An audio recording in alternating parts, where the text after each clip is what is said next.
гарч иржээ. Орхингийнхаа төлөвлөгөөтэй иржээ.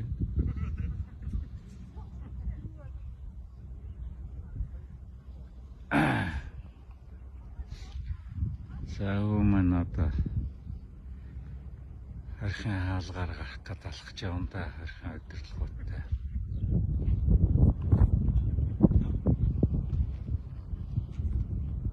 За ямар ч байсан инээцэн л явж байна.